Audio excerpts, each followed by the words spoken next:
Hey, what's up, everybody? I'm Matt, the vocalist of Cryptopsy, and you're listening to my podcast, Vox&Hops, where I sit down with fellow metal musicians and we talk about their lives, music, and craft beer. I have finally gotten through all of my Heavy Montreal interviews, and now I can get back to my full format. This exact conversation that you're about to listen to was recorded way back in May. And I've been looking forward to getting it out because it was a really great chat with a really cool dude. Here it is, Vox&Hops, episode number 64 with Kasper, the guitarist of HateSphere. I warn you, what you are about to hear is very disturbing indeed.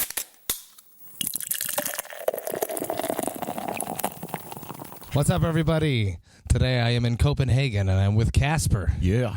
What is your last name, Kasper? I'm bad at this. It's called Kirkegaard. And that actually means graveyard. Really? Or cemetery, yeah. So that's really metal. Is that like a family name or is that a stage name? It is a family name. Really? It's actually a really common name kind of here. You were like born into death metal. You had no other choice. Nope. You can't be a doctor with a name that means graveyard. It's yeah. My destiny is already signed. And you are the guitarist of HateSphere. Yes, exactly. Which is a band that's been going on for a long time. Yes, 20 years. That's crazy. Yeah, almost, 10 records in. Let's talk about that. Let's talk about your career in HateSphere. Yeah. How you got that started. Were you a fan? Let's go with there. Yeah, well, I've only been in the band for a small 4 years. So I'm the news guy. There's been a lot of lineup changes, but who fuck hasn't? It's death metal. People are hanging in or quitting, so but we're hanging in, and there's one original member, Pepe. And he is kind of the sound of the band, and before I joined, I knew the guys from the small Danish scene. It's kind of one big family, like kind of everywhere, some kind of. And and when they needed a guy, and I didn't really play that much, and I got contacted, and it was just like, learn the riff and we go.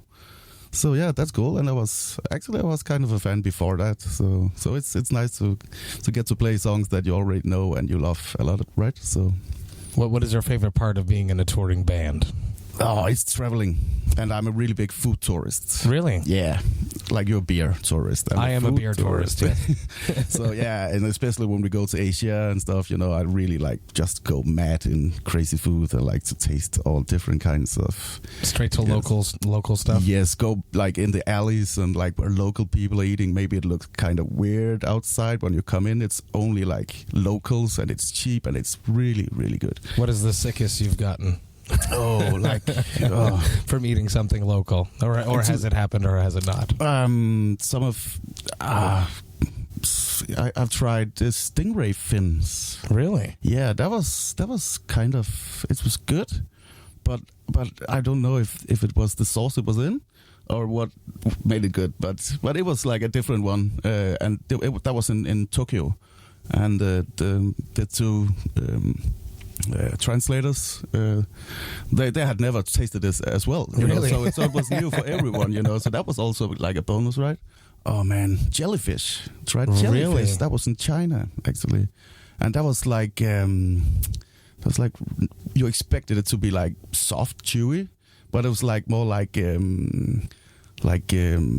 what do you call cartilage? It? Yeah, exactly. So that was like weird because you expected something else, but it tasted good as well. But I think that's the sauce, So yeah, a chewy, crunchy texture with a good sauce, and also like in the same time with the Stingray Fins, we tried horse sashimi. A horse? Yeah, that was really heavy, but that was so fucking good, really. So which is raw horse. Yeah, sashimi is raw meat. Yeah, exactly. So you usually do it in fish, but it was horse, and we like saw that, and we're like, okay, why not do it? So we, and here like you say to people like, no, do you eat horse? I was like, yeah, why not? I have a lot of bodybuilder friends at home in Canada. Oh yes, that's protein bombs. Yeah. Horses that are go to. Yeah, you're sniffing a beer. You're sniffing a beer. What you brought me? You brought me a delicious beer. Yes, I did. It looks like a delicious beer. It's called Afterlife, and it's actually a HateSphere beer. Yes, it's a 10-year anniversary beer. 10 record year. Yeah, the 10th record celebration beer. Yes. It says it's 11.7% ABV. Imperial Stout. Let's talk about how this came to be. Yeah, well, something special. have to happen when you make your 10th album, I believe. Seriously? And it's obviously been in the talks for a while. So yeah, it just got started, and Someone in the band had a relationship with the brewer? Yeah, I think they know each other for a long time. I can't really remember the story. And who's the brewery on this? It's called Fluxxus. And where is that located? It's located in Copenhagen, Denmark. Awesome. Yeah, in a suburb. Let's see what it's got. Yeah. Cheers. Thank you for bringing it up. Of course, man. Nice to meet you. It doesn't smell boozy. Mm-hmm. It's like sneaky. Oh, it's really good. Yeah, it's kind of sweet. You don't expect it to be sweet. It's not overly boozy at all. No. It's got a lot of character. It does. It's a little bit like roasted malts, of course. Yeah. Oh, it's really smooth. Yeah, I really, really like it. My guitarist is going to love this. Cryptopsy, we call beers like this. All right. Or French, we call them "gros sale," which means big dirty juice. All right. So it can get you nice and toasty, but it still tastes like something that's enjoyable to drink. It is definitely. It's actually been received really, really well. It's really. Do you know how many bottles you guys made? I think it's a 500 lay up. Yes, it says there. Yeah, limited. Reduced to 500 bottles. Flesh. That's the title of our 10th latest album. Yeah. Yeah.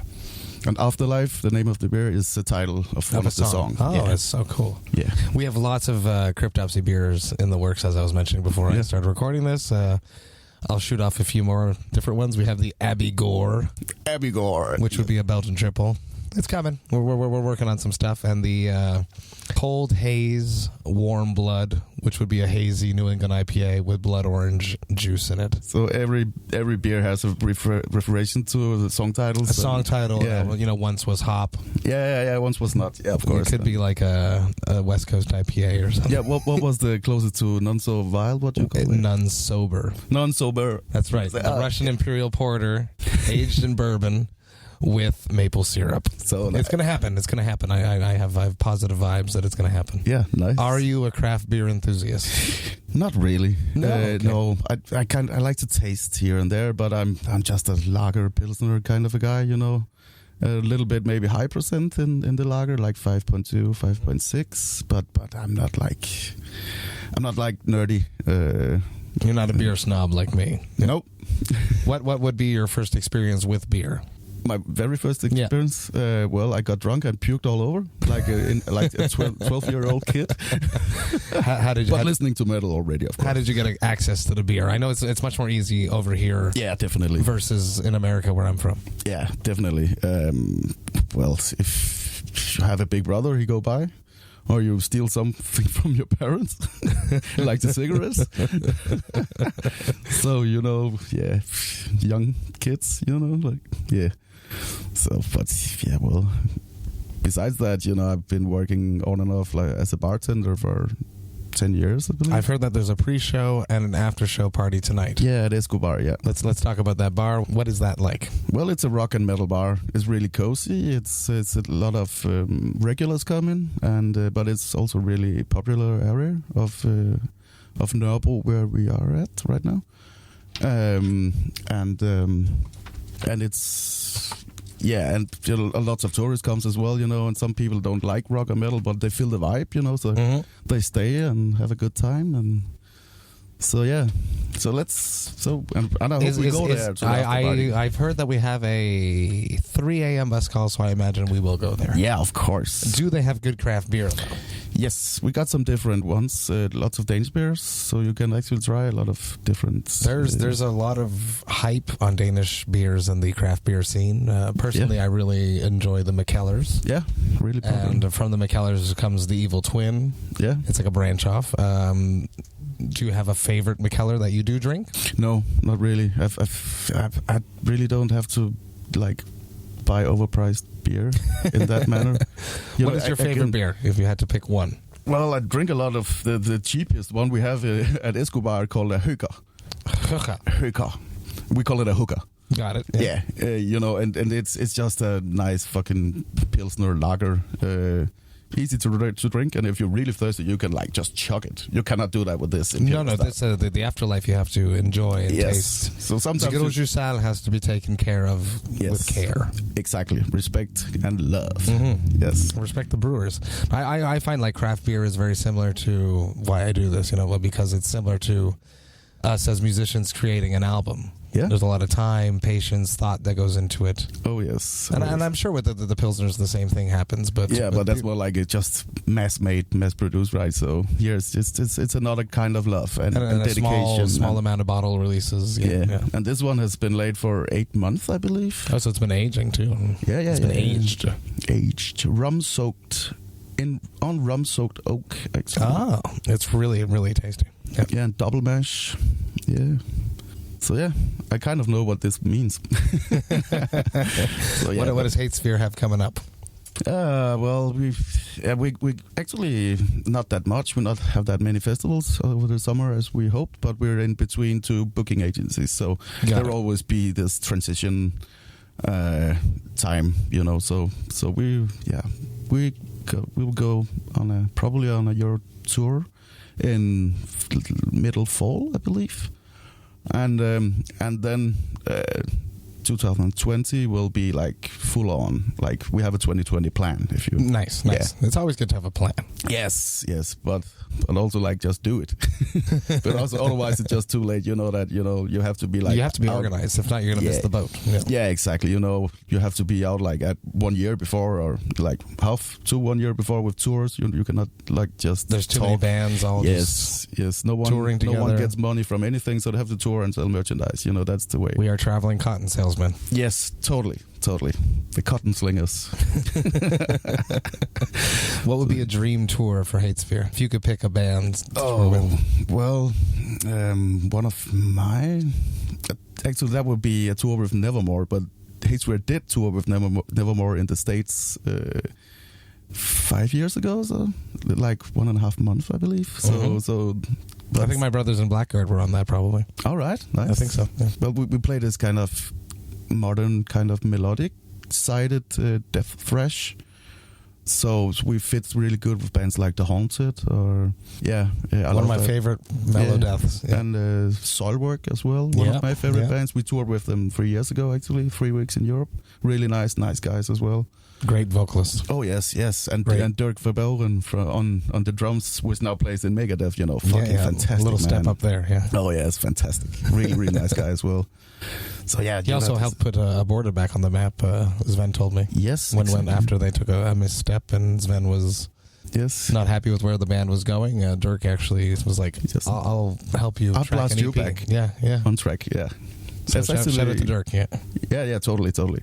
It was like it's just recently they had like a anniversary on the album which Dirk played on. I don't know. I'm bad. I toured with them 60 days, but I don't know the back catalog set. Retrogore. Yeah. That's a good album. I actually heard that today.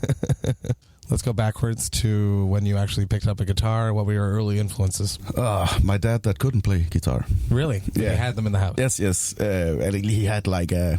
He just had like a kind of a love for playing air guitar, and then he tried to like buy one and like play on it, and it was horrible. And actually, my home has always been like my parents are always interested in music, rock, and what would be like the soundtrack to your youth? My mom's side would be Electric Light Orchestra, which I love a lot still today. And Queen, and my dad would be some Black Sabbath and Iron Maiden. A Danish band called Pretty Mates.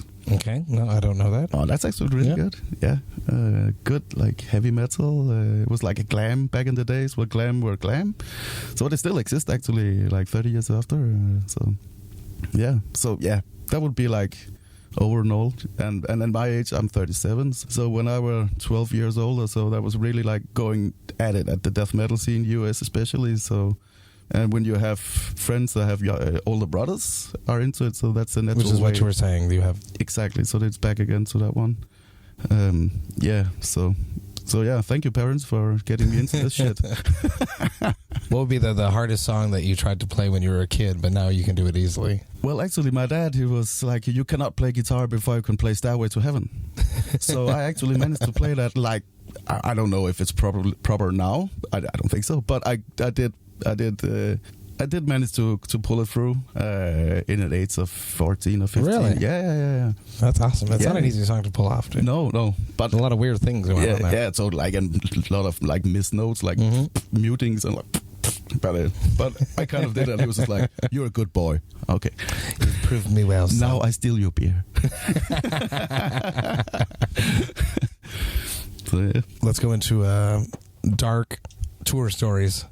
What is the worst thing that's ever happened to you on the road? Oh, well, actually, I've been quite lucky, and compared to what I've heard of shitty things. I have a like weird fucking thing about I get totally fucking sick every time, even though I think I take care of myself. We did in fall last year. We did a month tour with a band called Sensanum, which is with Joe Jordison from Slipknot and all that. It was totally Mega. My tour manager was supposed to be on that. All right, but good he didn't, because it was not like that good. Like really bad sales and bad turn up. And it was only in France, and I think there are 2 or 3 Frenchmen in that band. But really good guys, all of them. Absolutely. We had a good time. Joey Jordison was cool? Yeah, definitely. Really down-to-earth guy. There was nothing going on about being like... Considering what he did, yeah. No, yeah. Whatever happened. We got some kind of interesting stories, but yeah. I'll have to interview him to get those. Yeah, I think so. But really nice guys. Yeah, on that tour I got fucking sick. I was in London. It's like every time I'm in fucking London I get sick. I don't know what the hell. The rain. No, it was actually sunny. It was like, that's how the problem. Nice. And then I was like... What kind of sick? Like a cold or just... Yeah, totally. Like, I tend to have a nap after sound check and stuff, like just 1 hour, and which I almost do every day. And and I woke up after that 1 hour or 1.5. I was just like fucking cold, like freezing, fever. Everything was just fucking nasty. You know how it is. And that continued for like 10 days or so, like on and off. And we went to play in Norway and Finland and Sweden. It was shit fucking cold everywhere, man. It's like, and the bus was shit as well. So I was like freezing. I could never recover, actually. Like, yeah. And then we had like 5 days off, and then we went on tour with Decapitated for 16 days, one of my absolute favorite bands. And I fucking got the fucking cold again. Really? Back to back? Yes, but I was also like really horrible places in the Eastern Balkan. Europe? Yeah, Balkan. Like backstage was just like -degrees in the backstage room. With your coats on. Yeah. And scarves. Fuck. The big thing that I've discovered is like you need to wash your hands a lot. Oh yes, I do. You have to take your vitamins. You gotta sleep. Sleep. Yeah. It's fun to drink a whole bunch of beer, but yeah, I do that too much. You need to rest sometimes. Yeah. I did it the other night. I was like, I'm gonna be good. Went to bed at 2:00. We finished playing at like 12:30. Shower, blah blah blah. Load out. Go to bed 2:00. I fell asleep at 7:30 in the morning. I had 3 beers that day. Oh man, I was like. So the whole daily rhythm just... What's the point, you know? I may as well just drink some beers and pass out. Yeah, and pass out, yeah. And take the consequences day after. Fuck that shit. That being said, sadly, I went to a bar and I got to pee. Like, going back to Balkan highways, fucking hell. Was it just garbage? Were you guys in a bus? Were you guys in a van? It was a nightliner, bus. Okay. Yeah. Have to. Was that like one of the first runs that Decapitated did after the whole incident? Yes, it were. How was their mindset? What were they like? They were really happy to be back, and really humble and happy that of the turnout. But they also decided not to drink at all. Really? And, yeah. So good for them. Good for them. Yeah, they can't risk anything besides that they are free and didn't do anything. And do you think they will ever go back to the States? In your opinion? In my opinion, no, but I hope they will. I don't think I would go back. No, I wouldn't either, but I hope they will, just like to make a statement that, fuck you. Don't fucking ruin our fucking good run and trying to stop people making good music. Let's switch up the gears to songwriting. HateSphere, do you write songs, or are you just a part of the package at the end of it? Well, I'm actually as much welcome to be in the songwriting process as I want.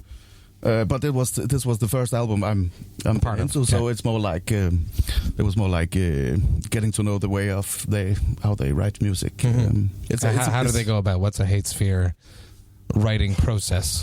For Cryptop C, my guitar, I say it all the time on the podcast, he gets really drunk and he traps himself in his studio and he works on some stuff because if not, his judgment of himself all right, is too so it's high. more free. Yes, he's less judgmental on himself. Yeah, all right. So the self-criticism is going... Is less, yes, because he's very, very hard on himself, especially leading up to the fact that he's not the original guitarist. John Levasseur is a weird composer. He writes strange things. Yeah.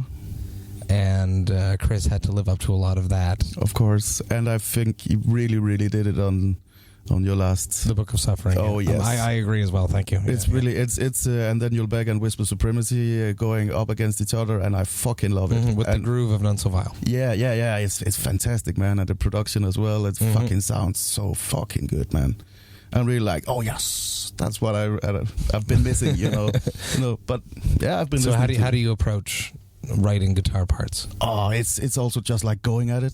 Like really like, I really don't go and think that much about it, you know. I'm just like jamming my way, and if I feel warm enough, then I speed up, and we most of our songs in HateSphere is really fast tempo. So if I feel like just going at it and I feel inspired, I just go, oh, okay, that's fucking cool, yeah, you know, and then something becomes something, and otherwise just like, fuck, I play like shit today, go away guitar, you know.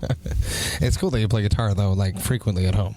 A lot of guitarists that I speak to don't play. Well, I really don't that much either. I should be doing that more. Yeah. But I think it's just an age thing, you know. You know? But I enjoy it, of course, when we are playing and have a good show, good crowd. Who would be your top guitarist that you've toured with? Loomis. I was going to say it already. But of course, but he's like... Are you happy that he's an arch enemy? Yeah, well, I'm happy for him, but what the band has become sound-wise is not my cup of tea. I like the older stuff actually, but I have Vox from Decapitated. Yeah, his right hand is incredible. He is the death metal Dimebag. Yeah, Vox's right hand is insane. He is the Dimebag, exactly. I find Decapitated are the new modern Pantera. Oh yes, I've been had that feeling for 10 years, man. Yeah. Really, since I think the first album with Rasta, Carnival is forever. That's it. Yeah. Fucking hell, that track Homo Sum. Yes, the hand is just so good, amazing, man. Like the way he stands, you know, it's also Pantera. Dimebag way, like. He's just rocking that shit, man. Like, fuck you. There's this great Pantera tribute band in Montreal called Goddamn Electric. Yeah. And there's this dude that plays Dimebag parts, and he's perfect. He invited me out to do Slaughtered. Oh, nice. And I was like contemplating doing like a Phil-esque vocal, and I didn't. I just went out straight and did like... Ooh, the whole thing, you know, like just like slammed the shit out of it. It was fucking awesome. Nice. I would love to hear that, man. I got a video, I'll show you. Oh, nice. Today I went to this great place with Courtney Flores. Yeah. Shout out to Courtney. You brought me a bunch of great beers today, and you brought me to a great bar. I think it was called Bruce. Yeah. Am I saying that right? Which means effervescence. That's from what I heard. It bubbles and something, right? Yeah, exactly. And they had great craft beer. So I never heard about that bar. It's like 10 minutes from here. It was awesome. It's crazy. Shout out to Copenhagen for the strong beer scene. I've drank probably the best New England IPA, which is like an IPA which is not bitter. It's tropical. It's floral. Yeah. It's like super opaque. You can't even see through it. It's like orange juice. It's delicious. Oh, right. Really, really enjoyed it. Yeah. But that's a really good thing about Copenhagen. You know, there's so many bars and like so many small streets you can just go down. You know, you can look down a small street like, oh, nothing is going on here. Just walk down like, oh, wait a minute, there's something in the basement. What the fuck? And that's like that McKellar bar. It's like in the basement of this. Yes, exactly. Yeah. You were out there? I went there last time when I with Andrew Garrity, Vox&Hops alumni. Shout out. when he was the merch guy for Aborted. We went out through there last November when we were here. Yeah, all right, nice. What is it about the Copenhagen scene that makes it so tight, so respectful for the bands? For bands, are they respectful? Are they? I hope they are. You were saying that they're so tight that that's how you got into HateSphere. Oh, well, that's just Denmark in general, but this is many years ago where I think Danish metal had some really quality to provide. Who would be the top Danish metal band in your opinion? Oh, it's an old band called Invocator. Okay. That's the top shit for most of us 30-plus guys. Okay. Well, isn't King Diamond from here? Am I crazy? Yes, he is. Merciful Fate as well. But yeah, of course, that's one of the hugest. But most important one for me and like in the underground is Invocator, definitely. But like in the mid 2000s, there were like HateSphere was on the top of the game, as well as a band called Nemec. Which, yes, of course. Shout out to the singer. I don't know his name. Guillaume. Yes, he designed the Cryptopsy self-titled. All right, the artwork. Yeah. We were annoying. I apologize. Yeah, I agree that we were annoying. All right, many revisions. But you could speak French to each other. Yes. Bonjour. Bonjour, Guillaume. Tabarnak. Oh, you only say that in Quebec. Yes. That's our modern swear word. Yeah. Our personal swear word. Yeah. But the friend I have in Montreal, she learned me that. Tabarnak. Putain, tabarnak. Yeah, putain. No, that's more French. Oh, it is? Oh, fuck. Christy tabarnak. That's more us. Okay, nice. So shout out. Thank you so much for coming and sharing Afterlife. Of course, man. The HateSphere beer. It was really very, very fucking good. So I'm stoked to drink that warm one later with Chris. He'll be happy to drink the good old juice salad with me. Cheers. Thank you so much, Kasper. Yeah, cheers. Pleasure, man. Hey, thank you all so much for listening right to the end. You know that I love and appreciate that. So cool hooking up with metal musicians all across the world. It's such a great day in Copenhagen that day. And I was so happy to hang out with Kasper. He hung out afterwards at that little bar, which we spoke about during the interview. It was a great night. I just finished shipping out all of the first Vox&Hops t-shirts, the Enjoy Life Metal and Craft Beer t-shirts. And I'm really, really excited for you to receive them so that you can send me pictures of yourself wearing them, and then I can share them with all of the other Vox&Hops heads out there and make them jealous because they don't have one. Make sure you listen to the other episode, which I dropped today, with Craig Thorne from the Beer and Other Shit podcast, the BAOS podcast. It's a great listen. It's interesting. You shouldn't miss it. I hope you have a great week. I hope you have a great weekend. And remember to enjoy life, metal, and craft beer. Cheers, Vox&Hops heads.